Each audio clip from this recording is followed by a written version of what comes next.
So here we are for episode number 14 of Glory Hunter and our second full season of Villarreal. Let's go and have a look and see what's been going on, because there has been some transfer movements. As I say, in the previous episode it didn't look like we were going to qualify for the FFP, but we did in the end. Not much of a transfer budget left, but I did have to move some people around and move some people out, unfortunately. As you can see, let's have a look at this. So from there up, they're all the... Why did they not? Get off. Oh, right. You get the idea. So Adanzik, 15 million. Romero, Sumer, Haraldsson, Christian Moot, Marlon Mina, Jeremy Pino, and Santos have all left the club for a substantial amount of money, about 90 million, I think it was, something like that. I did spend a little bit of money bringing some more players in, but it was some of them were free transfers and some of them were expensive transfers. So as you can see, from Almeida down, Kimoy Buchanan, regen centre back. I thought it was fairly decent actually, bolsters the squad. Same as Teodoro Siliberto. Siliberto, again, really good centre mid, squad option, will bulk out the squad again. This guy, though, I think is going to be a starter, and he's going to be my replacement for Pino. Ander Goni, free transfer from Atletico Bilbao, I believe that is. Sorry, I don't have the real name pack on this one. But mentals, physicals, technicals, all very, very good. Great vision, on 19 vision, so he's going to be the assist king. Got high hopes for this guy. I think he's going to do well. Then I spent a little bit of money. I brought in Edmilson Martins, who was actually, if you remember in a previous episode, somebody who I brought in when I was at Bayern Munich. And then they let him go for a free and he went back to Brazil. He didn't actually play an awful lot for Bayern Munich once I brought him in. But I wanted somebody who was going to be solid in that midfield spot. And this guy is solid as a rock. So yeah, brought him in from Arsenal, 40 million. Then I wanted another striker just in case to back up Joan, but also to replace Christian Moot, who obviously I sold to Leipzig, but he wasn't very consistent. He had some injury issues as well, so I got rid of him.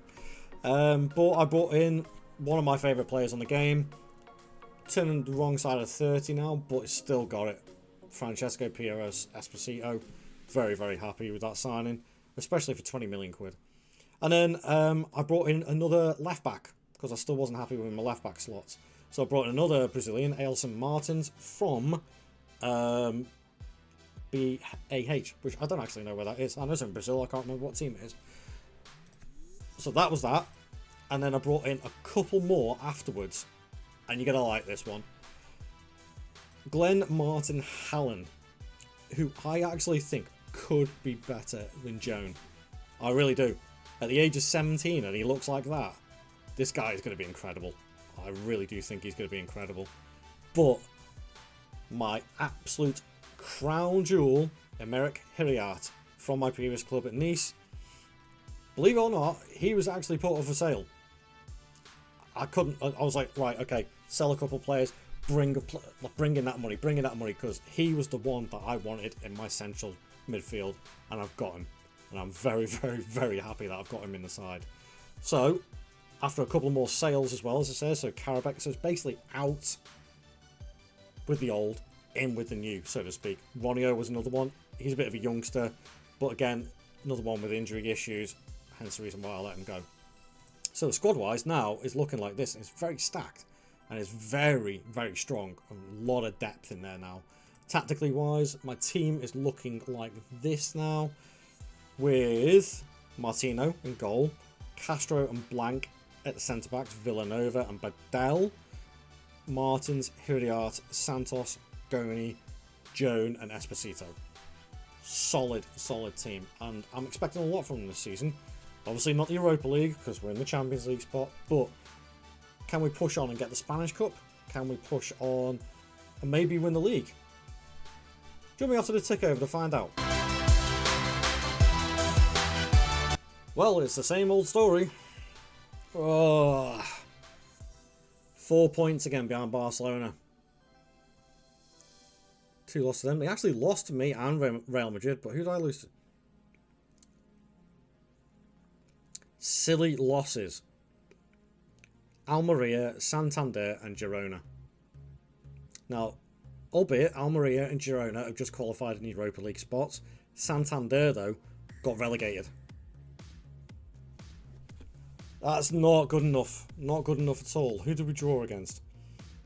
Atletico Madrid, Sevilla, Almeria again, and Real Betis. That home draw and that home loss cost us. That's so disappointing. The only thing that's going to not disappoint me is if we won the Spanish Cup. Did we do it? Ugh. Quarterfinals by Real Madrid, who coincidentally got beaten in the final by Barcelona, so they've done the double. Champions League final. They just won it on penalties against Barcelona, which, to be fair, is probably the only thing keeping... Let's have a look. Who's in charge? Pochettino. That's the only thing that's keeping him in his job. Because that's 2 seasons now that he's finished behind me and Barcelona. And not only that, finished 14 points behind me and 18 points off Barcelona. I'll come back to that in a second. Goals wise, Joan with 40. Goni, 20 and 20. What a free transfer that is. Hallen, 19 and 10. Esposito, still with 12 goals, only from 15 starts. 8 and 13 from Hiriart. Even Siliberto, who came in as a free transfer, is chipping in. 5 goals in the league, 7 in all. How many assists? 8 assists. Very happy with that. Very happy indeed. Cannot complain of that at all. But what we need to do now is figure out, financially wise, what we are. 16 million transfer budget, we're in the red on there. But if you remember, I did say that they were looking at building a new stadium, and that is exactly what they have gone for. So that is why there is a new bank loan of 69, nearly 70 million added onto my debt list. So that's not making things any easier, which means I'm probably going to have to sell a couple of my star players to bring in money again, to bring in players who I think can improve the squad again. What do I do? It's either that, or the game decides they're going to sack Pochettino. Because I can tell you right now, if they sack Pochettino on this game, I'm applying for that Real Madrid job. It's the only way at the moment I can see maybe one more season with Villarreal if Poch doesn't leave. If I can't get it done in 3 seasons with Villarreal, with a striker who's banging in 40 plus goals a season, I think I need to reconsider what I'm doing. Maybe take a break from Spain and go and find another job for a team that's in the Europa League and see if I can do that instead. But let's see what happens in the next episode. We're rolling into season number 15, which means there is only, 15, 16, 17, 18, 19, 26 seasons left to complete 3 trophies. Surely I could do that. Well, please leave a like on the video if you think I can, subscribe to the channel if you are absolutely certain I can, and join me in the next video. I'll catch you later. Ta-ra.